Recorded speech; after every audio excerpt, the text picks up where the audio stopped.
Rádio Rio de Janeiro, a emissora da Fraternidade, passa a apresentar Luz na Penumbra, programa que leva ao seu coração a mensagem da doutrina espírita.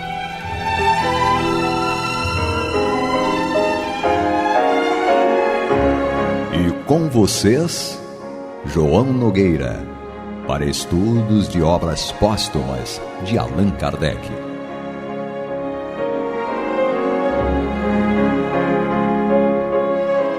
Meus queridos amigos e irmãos, aqui estamos nós mais uma vez para levar até vocês o programa Luz na Penumbra, estudo do livro Obras Póstumas do nosso Allan Kardec. E Kardec então inicia o capítulo falando sobre a natureza do Cristo, é o estudo sobre a natureza do Cristo, e vamos iniciar o segundo parágrafo, que é uma pergunta de Kardec. Os milagres provam a divindade do Cristo? E Kardec então comenta: segundo a Igreja, a divindade do Cristo está firmada pelos milagres que testemunham um poder sobrenatural. Esta consideração pode ter tido certo peso numa época em que o maravilhoso era aceito sem exame. Hoje, porém, que a ciência levou suas investigações até as leis da natureza, há mais incrédulos do que crentes nos milagres, para cujo descrédito não contribuíram pouco o abuso das imitações fraudulentas e a exploração que dessas imitações se há feito.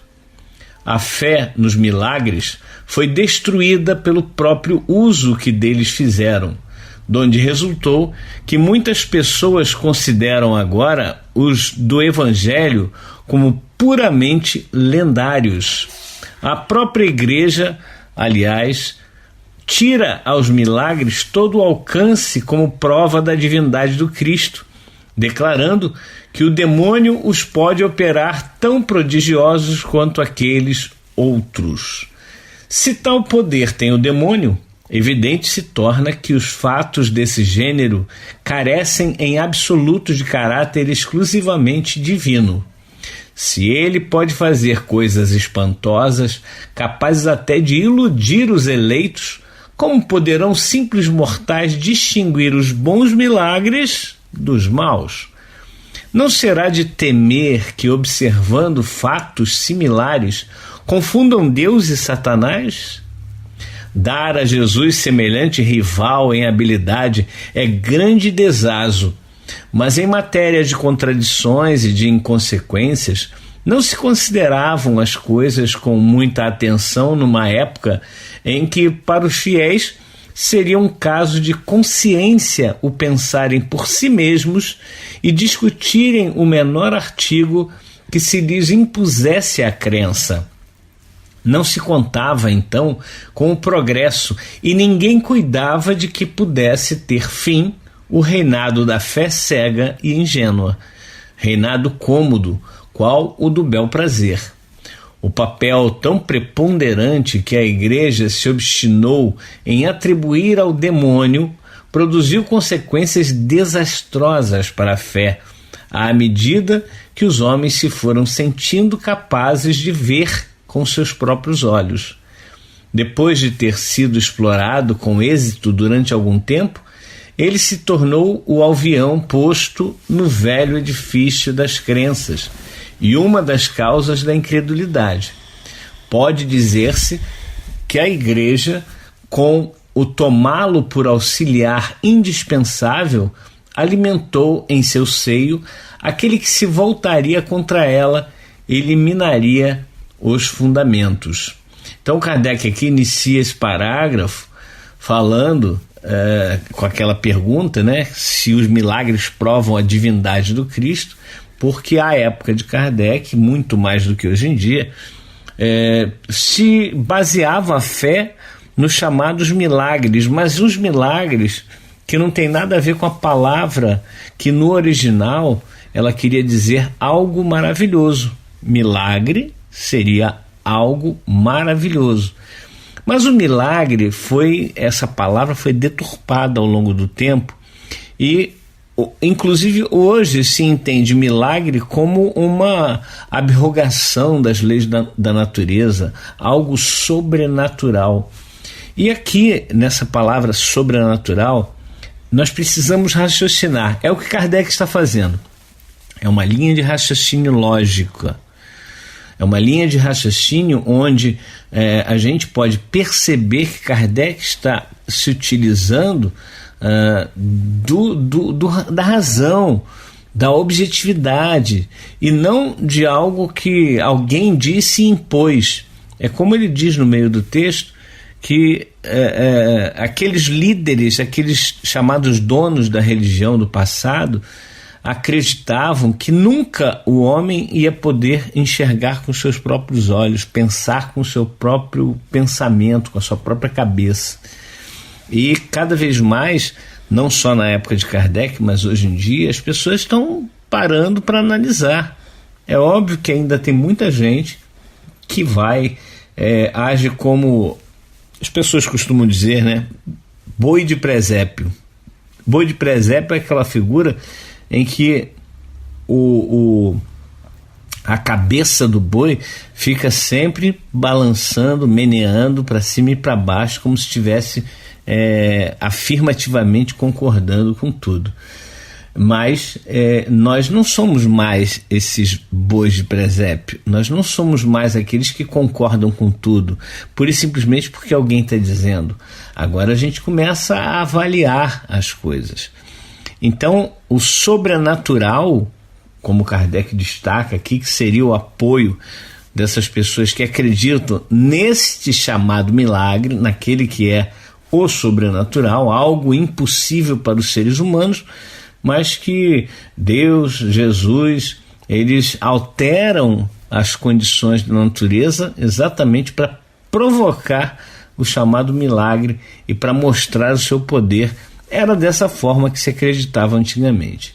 Hoje nós percebemos que o poder de Jesus é um poder moral, não é um poder físico. Aí está um ponto muito importante de nós percebermos o quanto nós laboramos em erro. Quando nós acreditamos, assim como na época Barrabás, o próprio Judas que o traiu, não o traiu com vontade de ganhar dinheiro, mas o traiu com vontade de que Jesus, quando fosse preso, quando estivesse numa condição de sofrimento, que ele pudesse, com o seu poder, simplesmente destruir todos os romanos e tomar o poder. Era essa forma que as pessoas imaginavam que Jesus ia fazer. E hoje ainda temos pessoas que pensam assim, que o poder vem, destrói aqueles chamados inimigos e os amigos ficam vivos. E então a gente precisa entender que Deus não é esse tipo de ser, não é aquele que privilegia uns em detrimento dos outros. Somos todos filhos de Deus, ainda que equivocados nos nossos pensamentos, mas somos todos filhos de Deus. Nós podemos muitas vezes cometer equívocos grandiosos, podemos por vezes sermos até maléficos, terríveis com os nossos companheiros de jornada, os nossos irmãos de caminhada, mas somos ainda filhos de Deus, não deixamos de ser filhos de Deus. Então, nesse sentido aqui de sobrenatural, nós temos uma análise a fazer. Tudo o que Deus criou é natural. Então, se nós pensamos que existem coisas que são sobrenaturais, o que nós estamos dizendo é que existem criações acima das criações de Deus. Então, nós podemos imaginar que essas criações que são acima das criações de Deus foram feitas não pelo Deus que nós chamamos de Deus, mas por outro Deus. Então ficaria uma coisa que a gente não teria fim. Qual é o Deus maior? Quem é Deus maior? Então nós hoje entendemos, e o Espiritismo traz isso muito claro, que Deus é a suprema inteligência do universo, causa primária de todas as coisas, ou seja, além de ser a maior inteligência que existe, e é a inteligência no grau supremo realmente, no grau máximo, ele é a causa primeira de todas as coisas. Tudo foi criado por Deus. Então ele é o Alfa e o Ômega, no dizer do Apocalipse, né, que muita gente acha que é Jesus, mas não. Esse se refere, o Alfa e o Ômega se refere a Deus. É o princípio e o fim de tudo. É o único ser que é eterno. Tirando Deus, todos nós somos imortais. Nós tivemos um fim, mas não teremos, aliás, nós tivemos um começo, mas não teremos um fim.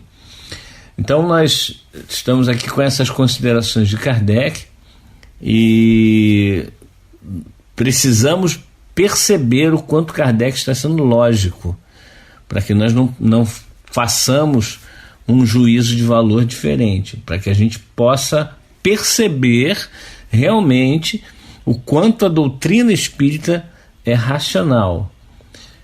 Muitas pessoas ainda são muito místicas e muito míticas. Tem os mitos e tem os seus misticismos. E isso tudo, ainda misturado com a doutrina espírita, forma, em alguns núcleos chamados espíritas, muitas pessoas, muitos grupos, né, como disse, que tem lá os seus rituais, as suas fórmulas, as suas atividades que não são realmente do espiritismo, não são trazidas por Allan Kardec, não foram constituídas lá na codificação, mas as pessoas colocam para dentro dos centros espíritas certas práticas que, volto a dizer, não estão na codificação. Alguns livros que vieram após a codificação até trazem certos detalhes, certas práticas, e as pessoas acreditam que aqueles livros ali são livros espíritas, quer escritos por desencarnados, quer escritos por encarnados, tanto faz, somos todos espíritos. E aí as pessoas acreditam que aquilo ali é espiritismo e começam a praticar certos rituais, certos preceitos que não têm nada a ver com a doutrina espírita. Bem, meus queridos amigos e irmãos, este é o programa Luz na Penumbra. Estamos estudando o livro Obras Póstumas de Allan Kardec e vamos então dar continuidade com a leitura do texto. Outra consideração não menos grave é a de que os fatos milagrosos não constituem privilégio exclusivo da religião cristã. Não há, com efeito, religião alguma, idólatra ou pagã, que não tenha seus milagres tão maravilhosos e tão autênticos para os respectivos adeptos, quanto os do cristianismo. E a Igreja se privou do direito de os contestar, desde que atribuiu às potências infernais o poder de os operar. Aqui Kardec está levantando que a Igreja que estava na época se chamando de cristã, hoje nós temos inúmeras igrejas, não só a católica e a protestante, mas dentro da própria católica, dentro da própria protestante, inúmeras denominações, e todos querem dizer que tem os milagres em suas fileiras. Mas o que Kardec está chamando a atenção, as outras religiões pagãs, enfim, que não se constituem, não se chamam, não se denominam cristãs, elas também têm os chamados milagres delas, né? Muitas das religiões têm isso. Então, é como se atribuísse todos os chamados milagres dentro da igreja, da nossa igreja, digamos, como o milagre de Deus, e feito por outras religiões seriam milagres aí feitos pelo demônio, o que é algo tendencioso. Vamos lá, vamos continuar o texto aqui de Kardec. No sentido teológico, o caráter essencial do milagre é o de ser uma exceção aberta nas leis da natureza, o que consequentemente o torna inexplicável mediante essas mesmas leis.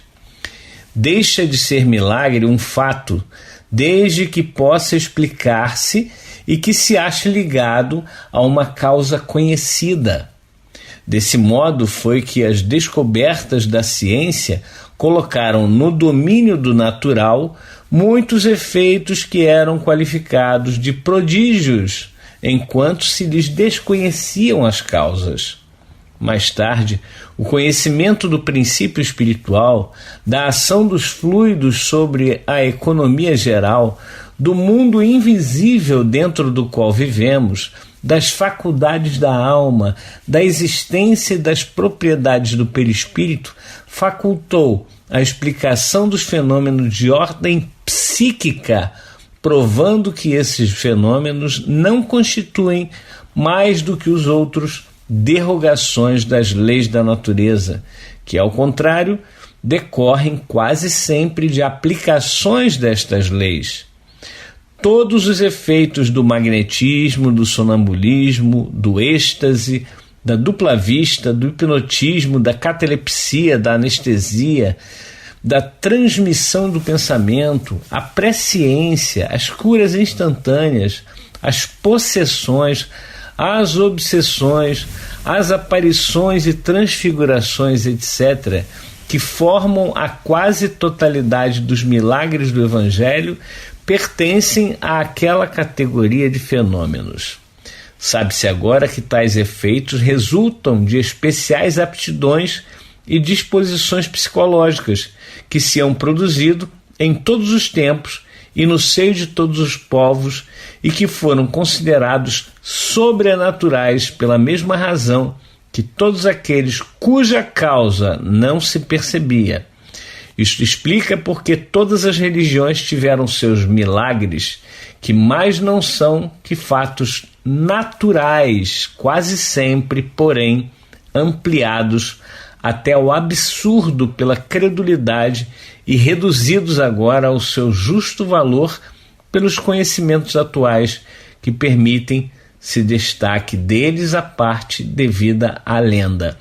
Kardec, então, nos mostra que o desconhecimento das leis e das leis principalmente espirituais faz com que nós acreditemos em coisas, muitas vezes, que são utopias, que são efeito da imaginação do ser humano. Quantas e quantas vezes eu ouvi histórias da mulher, a loira, né, do colégio.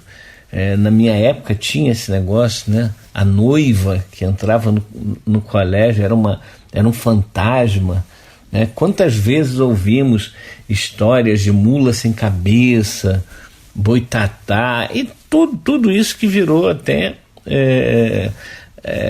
questão da mitologia, da própria cultura nacional. Em todos os países existem essas formas de crença e que surgiram exatamente como Kardec diz aqui, né, do exagero, do desconhecimento.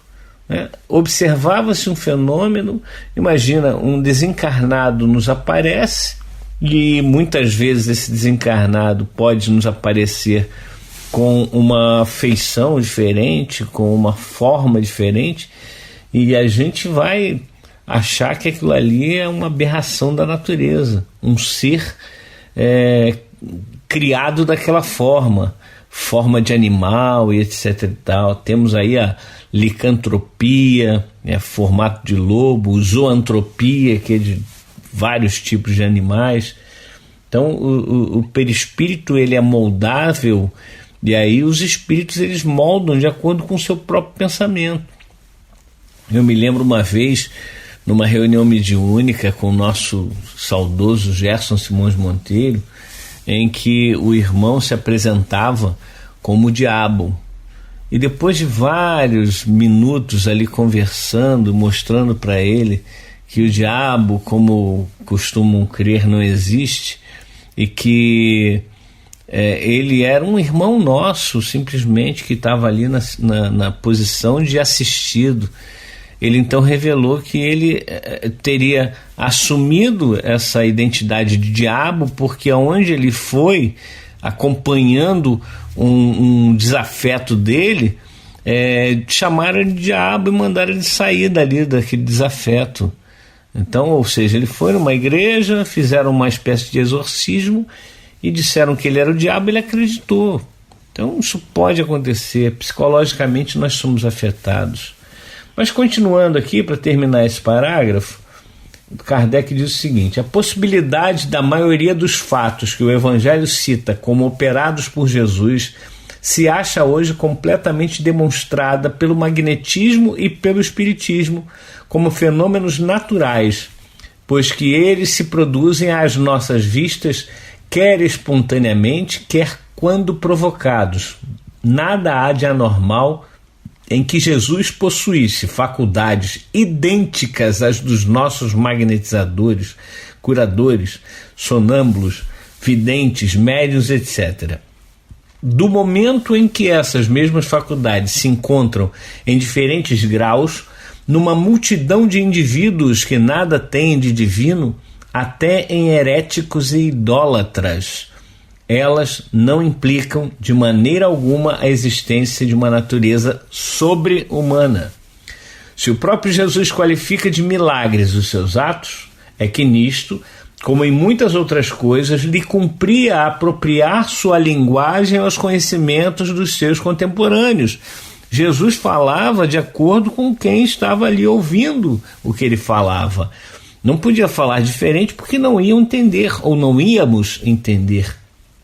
Continua Kardec. Como poderiam estes apreender os matizes de uma palavra que ainda hoje nem todos compreendem? Para o vulgo, eram milagres as coisas extraordinárias que ele fazia e que pareciam sobrenaturais naquele tempo e mesmo muito tempo depois. Ele não podia dar-lhes outro nome. Fato digno de nota é que se serviu dessa denominação para atestar a missão que recebera de Deus, segundo suas próprias expressões, porém, nunca se prevaleceu dos milagres para se apresentar como possuidor do poder divino. Importa, pois, se risquem os milagres do rol das provas sobre que se pretende fundar a divindade da pessoa do Cristo. E aí Kardec vai dizer que vamos agora verificar as palavras de Jesus. Então, a partir do próximo programa, nós estaremos aqui no parágrafo 3º, que fala, mais uma pergunta: as palavras de Jesus provam a sua divindade? Então, nós vimos Kardec refutar a ideia dessa condição de milagre, ou seja, algo sobrenatural, algo fora das leis da natureza, visto que o Espiritismo demonstra, e se vocês quiserem, peguem o livro A Gênese, de Allan Kardec, Os Milagres e as Predições segundo o Espiritismo. Ali, cada um dos fenômenos ocorridos, narrados no Evangelho, Kardec está trazendo, e, claro, com o auxílio da espiritualidade superior, principalmente do Espírito da Verdade, o próprio Jesus, Kardec está demonstrando que são fenômenos naturais, não tem nada de sobrenatural, nada que possa dizer, não, isso aqui está fora das leis criadas por Deus. Não, absolutamente não. Tudo de acordo com a criação divina. Então, mais uma vez, a nossa doutrina, e Kardec coloca bem claro lá no início do Evangelho segundo o Espiritismo: fé inabalável é aquela que pode encarar frente a frente a razão em todas as épocas da humanidade. Nós vamos encerrando o programa de hoje e esperamos que no próximo dia, na próxima quarta-feira, estejamos todos juntos novamente para mais um Luz na Penumbra, mais um estudo de obras póstumas. Até lá! Você está ouvindo o programa Luz na Penumbra.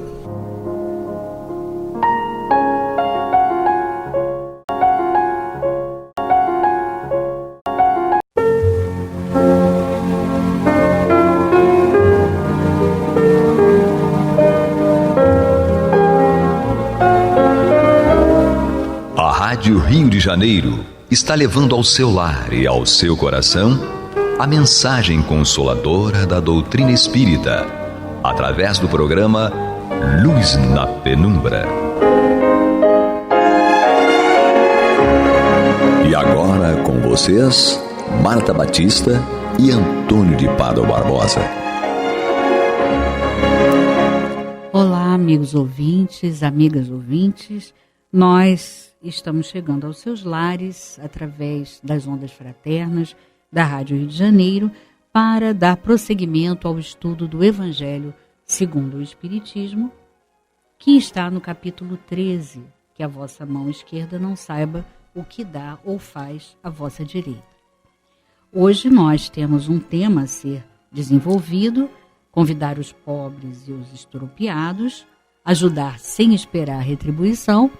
E para tal realização, temos aqui, como todas as semanas, o nosso estimado Antônio de Pádua, que irá refletir conosco, nos auxiliar nessa reflexão de entender o que é, na verdade, o que são os pobres e os estropiados que Jesus citava, né, naquela época. Né? O que ele queria nos dizer com isso? Será que nós temos que ir nas ruas e recolher os mendigos, aquelas pessoas que estão em situação de risco nas ruas, e colocar na nossa casa, né, na nossa mesa? É isso que Jesus queria dizer? Foi isso mesmo? Vamos então, temos o Antônio de Pádua, que nos auxiliará nessa tarefa, no suporte técnico nosso estimado Cláudio Almeida. E vamos então dar um olá para o Antônio e pedir que ele comece a ler e refletir junto conosco. Olá, Antônio. Olá, Marta.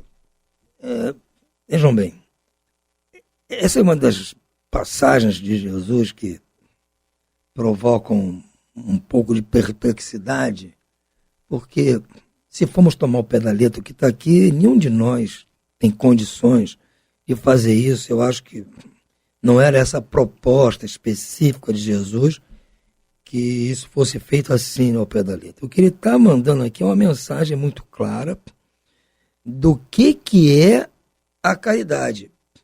Apesar de que vocês vão dizer, poxa, mas chamar alguém para estar na sua casa, seus amigos e tal, não é uma caridade. Você está chamando a pessoa lá, não é por questão de caridade, é por questão de gentileza, de prazer, de convivência e tal.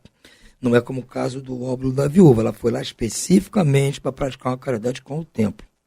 Mas nos dois casos, o que Jesus está nos dizendo aqui é que nós não devemos exigir contrapartida das coisas. Assim como ela foi lá, deu aquelas duas moedinhas, sem pedir nenhuma contrapartida, é o que se espera de quem pratica a caridade. Que dê a sua contribuição, o seu trabalho, o que for, dê porque fica feliz em dar, em ajudar, e sem exigir contrapartida. Então é o caso aqui do banquete, que nós vamos narrar aqui. Jesus não diz que nós devemos, a diferença é essa, ele não diz que não se deve convidar os amigos e convidar só os estropiados, etc.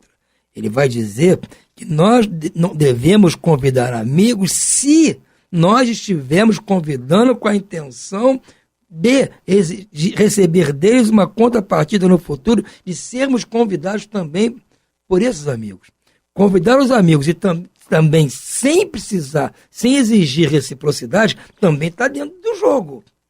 Isso é muito comum na tradição judaica, gente. Isso na época do Cristo, e hoje eu acho que ainda é assim, muitas vezes. Os hebreus, os judeus de hoje em dia, eles têm esse costume de fazer as coisas sempre com uma contrapartida. Isso é comum na cultura deles. Não é certo nem errado, é a cultura deles. Então Jesus foi nisso. Porque era comum, olha, vamos chamar um banquete, mas sabendo que depois fulano vai me convidar.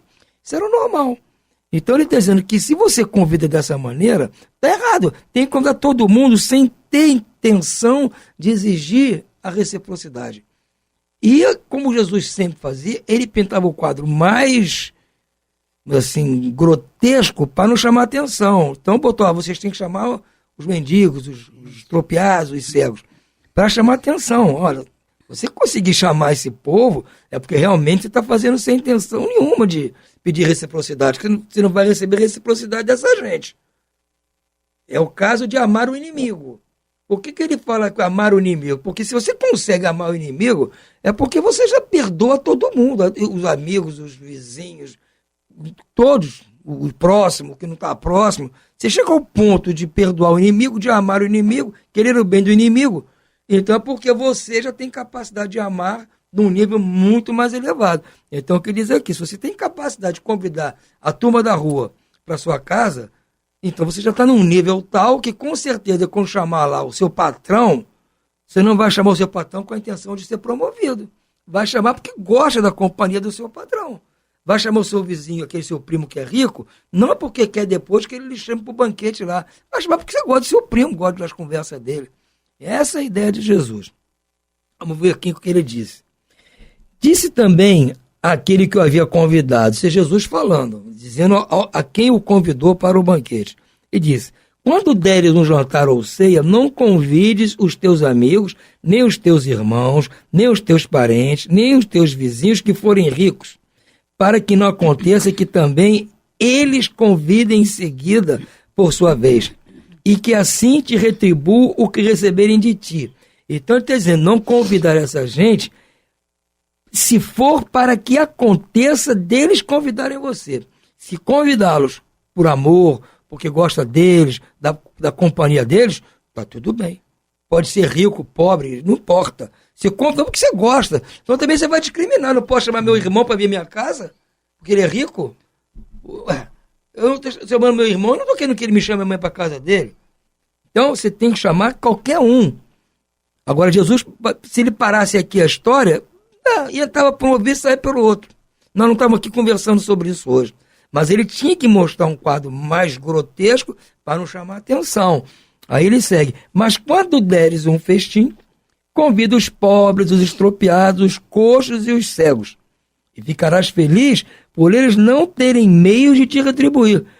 Porque isso te será retribuído na ressurreição dos justos. Então, se você convida essa gente toda, assim, desconexa da realidade, pela sua pobreza, suas doenças, etc.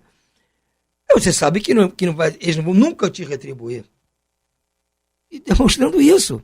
Então tem que fazer esse quadro assim um pouco chamativo para que a gente entenda e fique com essa história guardada na cabeça. Senão é um conselho que você escuta aqui, amanhã você esquece. Não devo matar. Tá bom, não vou matar nunca ninguém mesmo, mas continua aqui sendo grosseiro com as pessoas.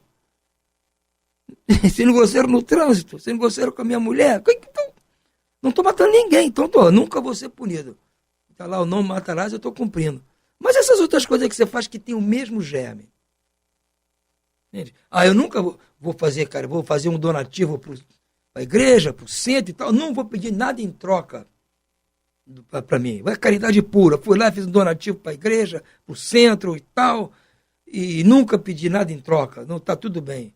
Mas quando eu chamo em casa uma pessoa, fica convidando, vou convidar fulano porque o casamento da minha filha, porque quando a filha dele casar também, ele vai dar um banquete lá no hotel, não sei onde, ele vai me chamar. Então, está fazendo igual. Entendem? Essa é que é a figuração. O jogo aqui é este. Não é uma questão de convidar essa tropa que Jesus citou aqui para a nossa mesa. Kardec nos comenta aqui. Quando deres um banquete, não convides os teus amigos, mas os pobres e os estropiados. Essas palavras ditas por Jesus, absurdas se a considerarmos ao pé da letra, são sublimes se lhes procurarmos a essência. Jesus não pôde ter querido dizer que, em lugar dos amigos, ele deva reunir à sua mesa os mendigos da rua. Sua linguagem era quase sempre figurada e, aos homens incapazes de compreender os delicados matizes do pensamento, Jesus falava com imagens fortes que produziam o efeito das cores vivas. O verdadeiro sentido do seu pensamento se revela nessas palavras. E ficarás feliz por eles não terem meios de te retribuir. Ou seja, o segredo está aqui. Esse aqui é o ponto principal aqui. Ficar feliz de convidar alguém para sua casa por convidar. Não porque a pessoa não pode não vai retribuir. O que significa que não se deve fazer o bem tendo em vista a retribuição. Então o bem não significa que seja só para quem é carente. Você faz o bem também para quem não é carente. Faz o bem para a pessoa que não necessita. Então você tem que fazer o bem para todos. Para ricos e pobres, bons e maus, justos e injustos, como o Pai manda a chuva e o sol. Para todos. E Deus manda tudo isso, não pede retribuição. Ele não fala, eu vou mandar chuva para você se você for bonzinho. Só manda o sol se você ficar bem comportado. Não, ele manda. Para todo mundo. Agora, cada um é que depois que vai pensar em o que eu preciso fazer para agradecer. Aí é diferente. Eu vou agradecer a Deus, o sol e a chuva, como? Sendo um bom filho de Deus. É o que no caso, meu pai, minha mãe, eu vou ser um bom filho, eu sou bem tratado por eles. Como é que é a retribuição que eu dou ao meu pai e minha mãe? Ser um bom filho. É essa a retribuição que eles querem. Não querem nada em troca, só querem que eu seja um bom filho. Ou melhor, nem um bom filho, que eu seja um bom cidadão, um homem de bem. É isso que eles querem. E a mesma coisa o Pai, que é Deus. Então, quando nós lermos essa história, temos que ficar, assim, mais focados nesta parte. E ficarás feliz por eles não terem meios de te retribuir. O que significa que não se deve fazer o bem tendo em vista a retribuição, mas apenas o prazer de fazer o bem. Isso aqui. Fazer o bem deve ser bom, deve ser gostoso para nós. Para fazer uma comparação mais impressionante, Jesus diz: convida os pobres para o teu banquete, porque sabes que eles não te poderão dar nada em retribuição. E por banquete é preciso entender não a refeição propriamente dita, mas a participação na fartura de que desfrutas. Ou seja, aqui Jesus usou o cenário de um banquete, mas aí vale qualquer coisa que nós temos condições de distribuir. Então, se eu vou distribuir algo a alguém, eu vou dar algo a alguém, seja até o meu carinho, seja uma coisa pecuniária, seja um serviço, seja o que for, seja um beijo no rosto, eu tenho que dar isso sem exigir retribuição. Nós costumamos aqui no Brasil nos beijar, né, quando nos cumprimentamos, um beijinho, um dá um beijinho num lado, outro dá um beijinho no outro. Se você der um beijinho, já pensando que vai receber um beijinho, está errado. Você tem que dar um beijinho e pá. A outra pessoa, como é educada, vai retribuir com um beijinho. Mas não é uma obrigação que você já vai sabendo. Eu vou dar um beijinho numa face e eu vou receber um beijinho na outra. Eu vou dar um empréstimo ao meu amigo, amanhã ele pode me emprestar também. Não é assim. Nós temos que fazer o bem, seja um bom dia que eu dê. Eu dou um bom dia, se a pessoa responder, eu fico feliz. Se ela não responder, eu também fico feliz. Porque eu fiz a minha parte, eu dei bom dia. Eu não estou exigindo que ela retribua com bom dia. Eu tenho que fazer o que é o bem, eu fico feliz em fazer o bem. Esse é o sentido dessa história do banquete. Entretanto, essas palavras também podem ser aplicadas num sentido mais literal. Quantas pessoas só convidam para a sua mesa aqueles que, como dizem, podem honrá-las ou, por sua vez, convidá-las? Outros, ao contrário, encontram satisfação em receber aqueles seus parentes ou amigos que são menos felizes. Ora, quem é que não os tem entre os seus? Isso é a forma de, muitas vezes, prestar-lhes discretamente um grande serviço. Estes, sem irem buscar os cegos e os estropiados, praticam o que diz a máxima de Jesus, se o fazem por benevolência, sem ostentação, e se sabem dissimular o benefício com uma sincera cordialidade. Então, eu não preciso convidar os pobres, os estropiados, cegos, coxos da rua para ir a uma festa que eu vou dar. Eu posso convidar, se eu sou um patrão, um empresário, um comerciante, eu convido meus empregados, qual o problema? Né?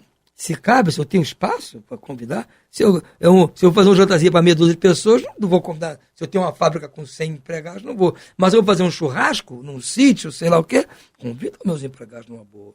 Eu sei que eles não têm nunca um sítio para me convidar, mas eu vou ficar feliz deles virem.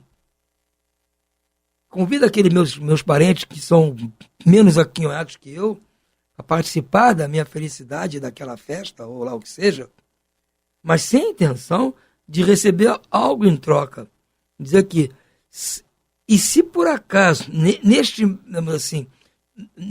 nessa festa, eu estou fazendo aquilo também numa forma de ajudar aquelas pessoas, porque elas nunca teriam condições de participar de uma recepção como aquela, eu tenho que fazer isso de uma forma dissimulada, para não causar constrangimentos. Não humilhar, né? Exatamente, eu tenho que fazer com a minha sincera cordialidade. Por isso que eu digo, praticar o bem é difícil. Tem que ser muito inteligente para praticar o bem. Costumo dizer isso. Só pratica o bem quem é inteligente. Porque o mal qualquer um pratica. Vamos combinar que o cara pode ser inteligente, ser burro, ser o que for. O cara pratica o mal, que é a coisa mais fácil que tem é praticar o mal. Agora, praticar o bem é difícil. Por isso, só os inteligentes praticam o bem, que percebem a vantagem de praticar o bem. Agora, o mal, qualquer um pratica, gente. Aliás, como eu disse aqui outro dia, nós somos especialistas em praticar o mal, justamente porque nós somos ignorantes, ainda não somos inteligentes. Então, às vezes a gente quer até fazer o bem, mas porque nós temos dentro de nós ainda aqueles resquícios da maldade, a gente acaba tornando caldo. E Kardec chamando a atenção para isso. Olha, tudo bem, vocês vão praticar o bem, chamar, entre aspas, os estropiados, que são aqueles talvez seus parentes que têm menos condição, seus funcionários da sua empresa e tal, mas faça isso com inteligência, sem humilhá-los, sem botá-los em situação de constrangimento, com de repente a roupa que eles vão, vestidos, ou o carro que eles chegam, ou se chega de ônibus, não sei o quê. Não pode você criar constrangimento, porque aí da outra vez eles não vão. Vão ficar meio assim, poxa, eu não vou não, porque sabe como é que é? Chega lá, a gente é recebido de uma maneira que a gente fica assim meio fora fica né? Fora de esquadro ali. Não pode. Aquele negócio tem que tratar todos por igual. Esse é o sentido aqui do ensinamento do Cristo. Começa com um quadro terrível, chamar os outros, estropiados, cegos, coxos, todo esse pessoal de rua para minha festa. Aí chama porque está seguindo exatamente o que Jesus está fazendo aqui. Mas não adiantou nada. Porque você fez com a segunda intenção. Fez pensando que vai ser retribuído na ressurreição dos justos. Já fez com essa intenção, já perdeu todo o valor. Compreendem? Então, fechando aqui. Pensem bem na hora de fazer o bem. Façam sem nenhuma intenção de contrapartida de quem quer que seja pobre, rico, homem, mulher, jovem, velho, não importa. Façam o bem, espalhem o bem, sem exigir retribuição. Se alguma retribuição houver, vai ser por iniciativa deles, por educação, por gentileza, então foi bom, que nós demos a oportunidade deles praticarem o bem também. Ganhamos 2 vezes. Certo, Marta? Verdade.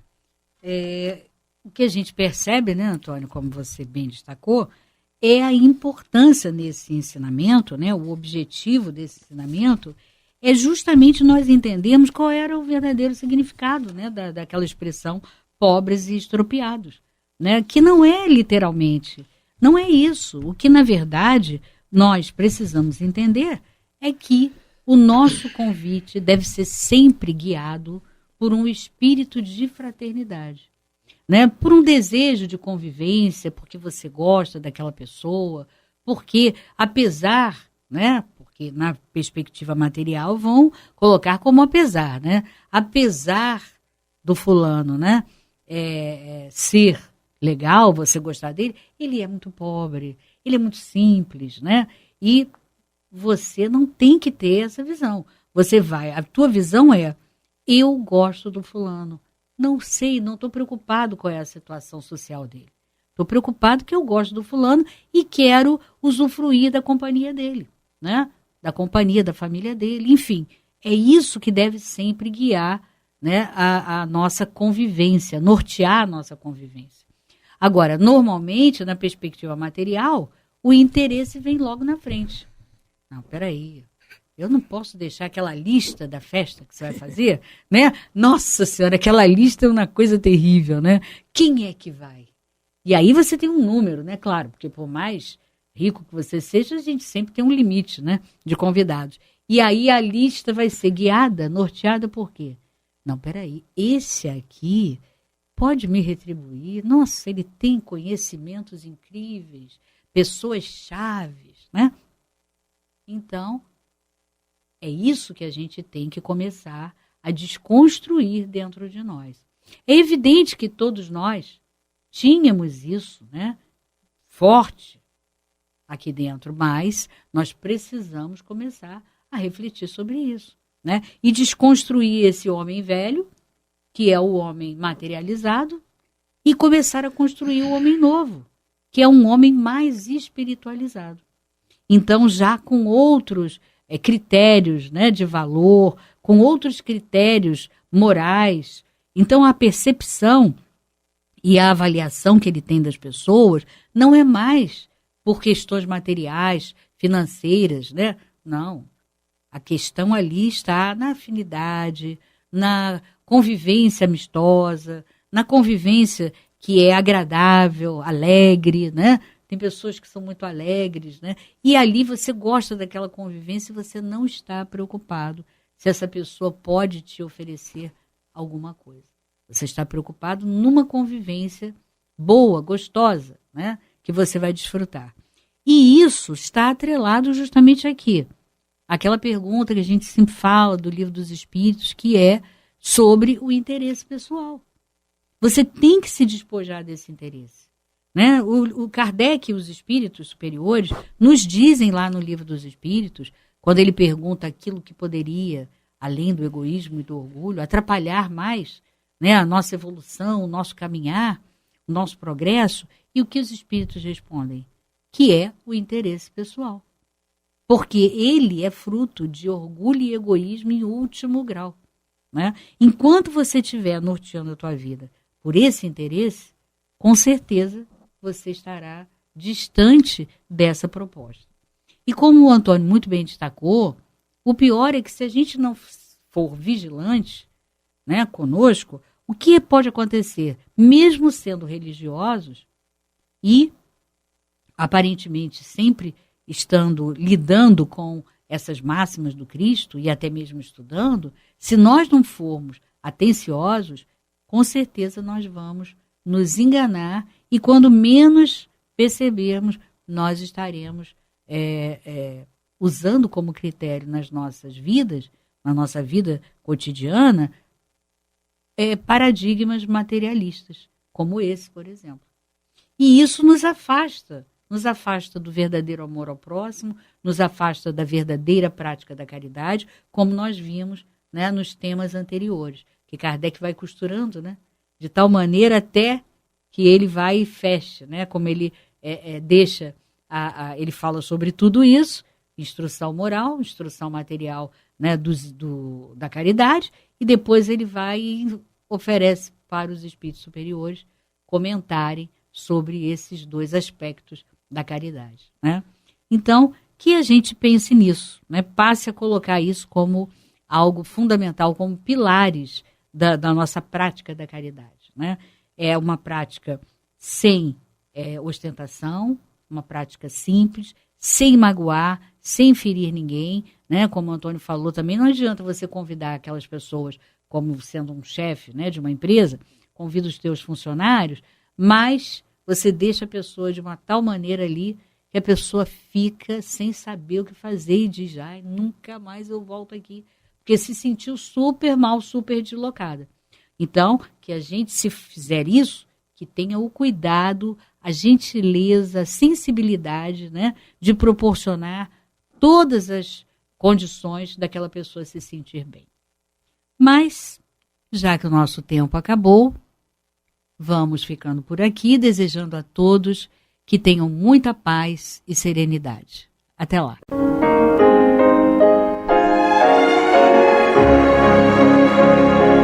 E vamos ouvir agora a prece de encerramento de nosso programa, na voz de Geraldo de Aquino.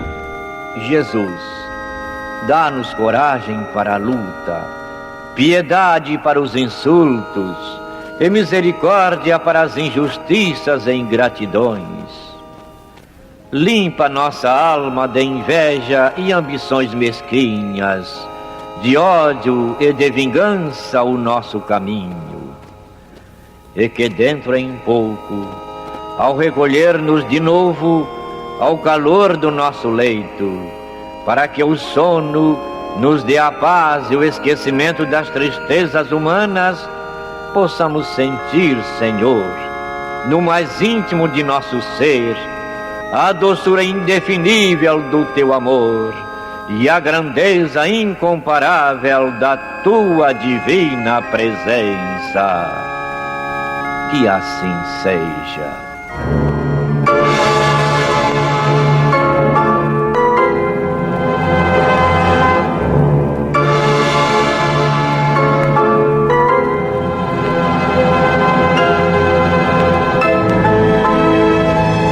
Acabamos de apresentar o programa Luz na Penumbra, que voltará a ser apresentado amanhã às 21 horas nesta emissora.